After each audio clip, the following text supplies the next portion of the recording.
It's Monday of Holy Week, and the Gospel reading today is from the 12th chapter of John's Gospel. It's a story of Mary anointing Jesus in Bethany.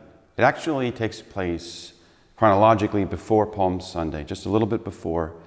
Jesus is at the home of the siblings, Mary, Martha, and Lazarus. They're his close friends. He loves them very much, and he's sharing a meal with them. This is the same Lazarus whom Jesus raised from the dead. And his sisters obviously are so grateful to have their brother back.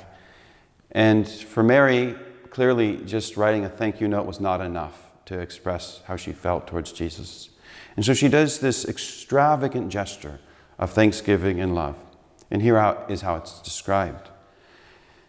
Mary took a liter of costly perfumed oil made from genuine aromatic nard and anointed the feet of Jesus and dried them with her hair. The house was filled with the fragrance of the oil. Then Judas the Iscariot, one of his disciples, and the one who would betray him, said, "Why was this oil not sold for 300 days' wages and given to the poor?" He said this not because he cared about the poor, but because he was a thief and held the money bag and used to steal the contributions. So Jesus said, "Leave her alone. Let her keep this for the day of my burial. You always have the poor with you, but you do not always have me." Jesus taught many times about our duty to care for the poor and be generous in supporting them. And he even said that what we do for the least of our brethren, he will regard as being done to him on the day of the last judgment. And no other organization in human history has done as much to care for the poor as the Catholic Church. And yet, in the Catholic Church, we also have these extravagant gestures when it comes to the direct worship of God. We build beautiful churches. We use chalices of gold and ornate silk vestments.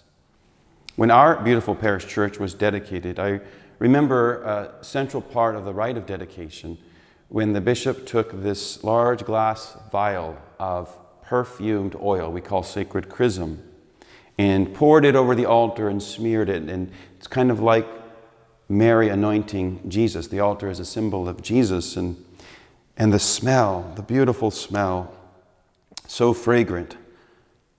The house was filled with the fragrance of the oil.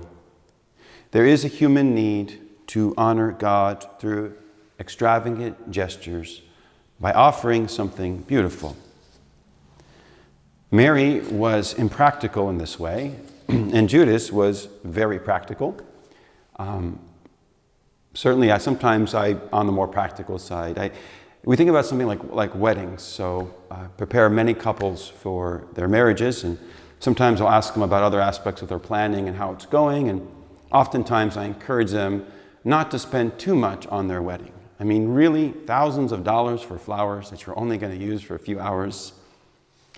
But on the other hand, I think of something as part of my own family story, where my family name comes from, Soroki. It's the story of my great-grandmother, Sarah. And Soroki is an English form of the Chaldean for that. And she was a poor widow in a village in Iraq. Her husband had died, and she was raising her only son, Anthony. She worked very hard, and she saved money. And when it came time for him to get married, she surprised everyone by throwing this lavish wedding party for him. I think it lasted a few days. It was such a memorable occasion that people in the village talked about it many years later. So much so that when it came time for our family to have a last name, unlike almost every other family whose name came from one of the males in their lineage, a patriarch, we took ours from a matriarch, Soroki. All from this wedding, this extravagant gesture. It's very important that in discerning when to be practical, when it's time for extravagance, what our motives are. And we see the role of motives in the gospel story. Mary did what she did to honor Jesus, to show her thanks, to express her love. Judas pretended to care for the poor, but his motives were very selfish. And so we always need to be examining our motives. Sometimes we need to be practical, do a cost-benefit analysis, but there are other times when it calls for an extravagant gesture done with true love to express something beyond words.